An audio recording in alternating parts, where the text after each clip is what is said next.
Welcome back to the Action Bible Audio Companion and Narration by MC Brown.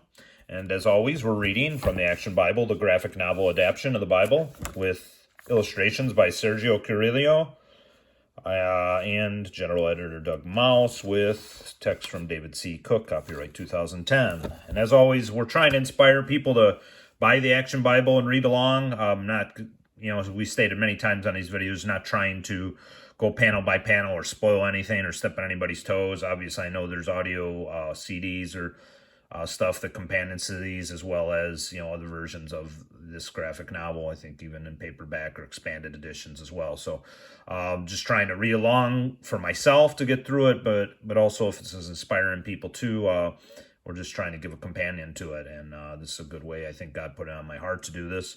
And hopefully you're enjoying the series. And, when you started from the start, when we started recording on Christmas Day, and hopefully you're joining us here as we're into the new year.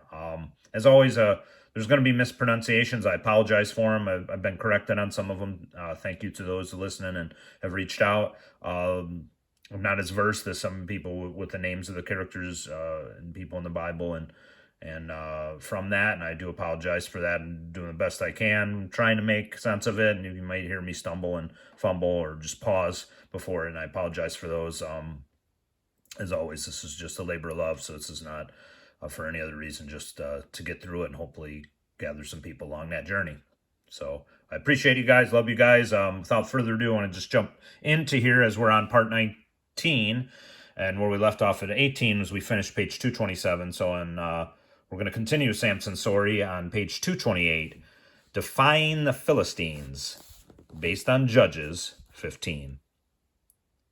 Without a thought for his bride or his wedding, Samson returns to his parents' house, but as his anger cools, he thinks of his wife waiting for him. I guess it really wasn't her fault. They forced her to tell the answer. I'll go talk to her. In the Philistine city, he goes straight to the home of his wife's father. I've come to see my wife. Your wife? We thought you hated her. She married your best man. Here is her younger sister. She's even more beautiful. Do you want to marry her? No. I should have known better than to trust the Philistine. Whatever I do now, it's your fault. On the way home, Samson goes through fields rich with ripened grain.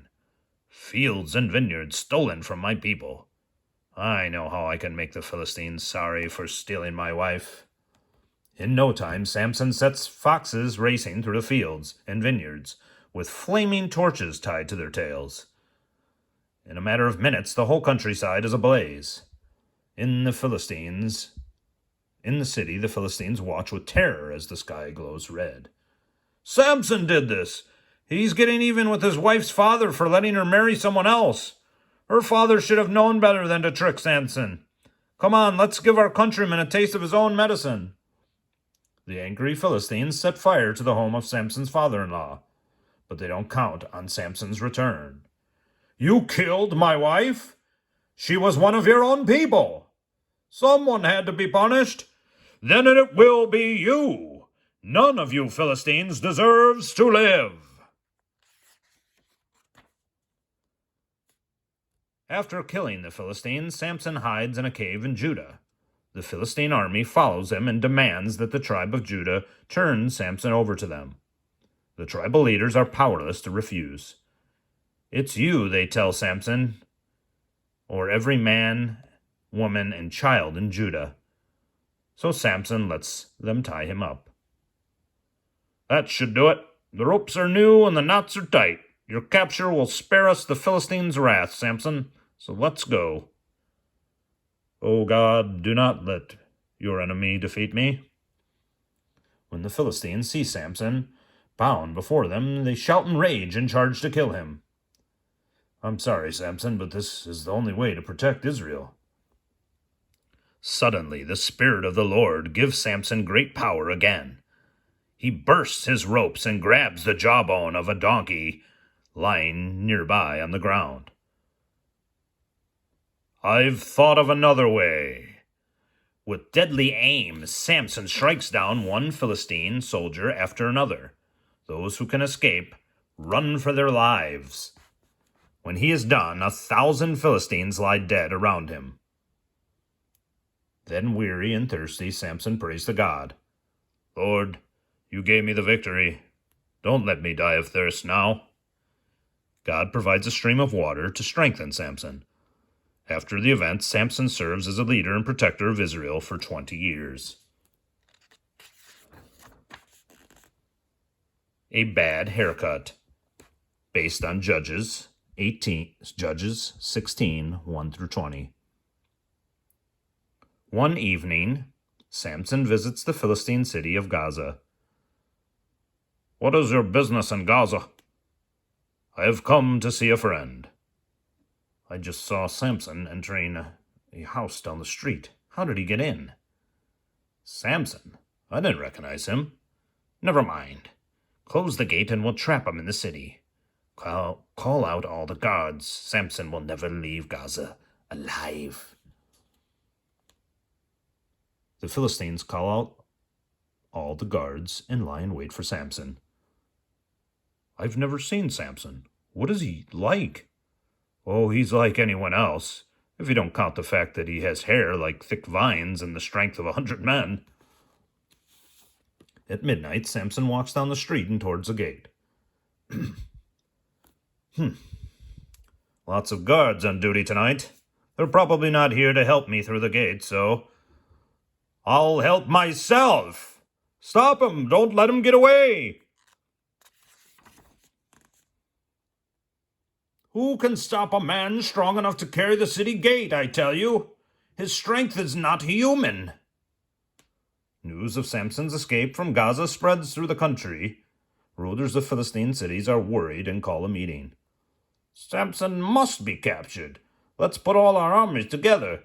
I'm not risking an army on Samson. We'll have to find another way. I have an idea. We know Samson has more than mortal strength. If we can learn the source of that strength. Do you think he's going to tell us what it is? No, but he'll tell the right person. I hear he's in love with Delilah. Delilah? She's a Philistine. Right.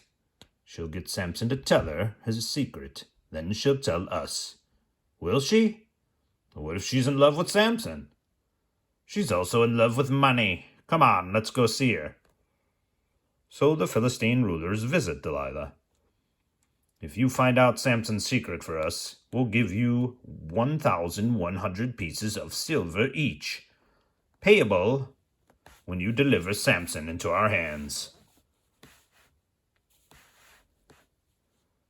1,100 times 5 equals, a lot of money.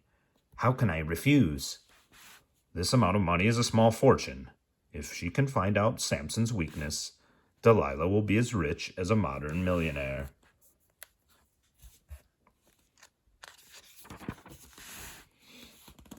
For 5,500 pieces of silver, Delilah is willing to pretend she loves Samson. You're so strong, Samson. Is there anything that can't hold you? If I were tied with 7 new leather straps, I'd be no stronger than any other man. On Samson's next visit, he falls asleep. Delilah ties him up with 7 new leather straps. This will hold him. Now, how shall I spend the reward money? Samson, wake up! The Philistines are here! Samson tricked me. Why did you tie me up? Oh, just a girlish whim. I wanted to see if you were telling me the truth. Delilah keeps trying to learn the secret of Samson's strength. She binds him in different ways, but each time he breaks free. At last, you don't love me. If you did, you would tell me your true weakness. Don't cry, I'll tell you my secret. When I was dedicated to God, a promise was made never to cut my hair. If I break that promise, God will take away my strength. I'll be as weak as any other man. At last, Delilah has the real secret. She calls the Philistines and they plan to trap Samson that night. Have your chains ready and bring the money you promised me. That evening, Samson calls on Delilah. When he falls asleep, "Now's your chance. I've never seen such long hair, but I still don't see how this will take away his strength. Samson, wake up! The Philistines are here!" Samson wakes up, ready to defend himself, but "My hair! It's gone! I have broken my promise, and now God has taken away my strength." "You broke the leather straps, but let's see if you can break our chains now." Samson's strength is gone. Chained and under heavy guard, he is taken away. What will they do to him? "Put out his eyes and throw him into prison. Our troubles with Samson are over. Here's your money, Delilah. You've earned it. 5,500 pieces of silver, all mine." When Delilah counts her money, Samson is led through the streets of Gaza, a captive in chains. "Ah, the mighty judge of Israel is a weakling now." Bringing down the house, based on Judges 16:21-30. The Philistines carry out their threat to blind Samson. Then they chain him to a grindstone and make him grind grain in the prison at Gaza. But untouched by his captors, his hair begins to grow. "Oh God, give me one more chance to free my people from the slavery of the Philistines." Outside the prison walls, the Philistines prepare for a great festival to Dagon, their god. "Bring your gifts to Dagon, who delivered Samson into our hands." During the feast, "What can we do to please the crowd?" "I have it. Bring Samson out and let the people have their fun with him." So Samson is brought out of the prison and led up the temple streets and led up the temple steps. "Bring him up here so everyone can see what the mighty judge of Israel looks like now." "Show us how you carried off the gates of Gaza. Let's see you tear apart a lion with your bare hands now." Now that Samson's hair has grown back, he hopes that God will restore his strength. "Where are the pillars? I want to lean against them." "Here, I'll put your hands on them." "Run, boy, and don't stop until you're outside the temple." "Oh God, you blessed me with great strength once. I ignored your commands and lost your blessings. I deserve to die, but just let me take some Philistines with me." Using all his strength, Samson pushes against the pillars and the giant temple to the ground.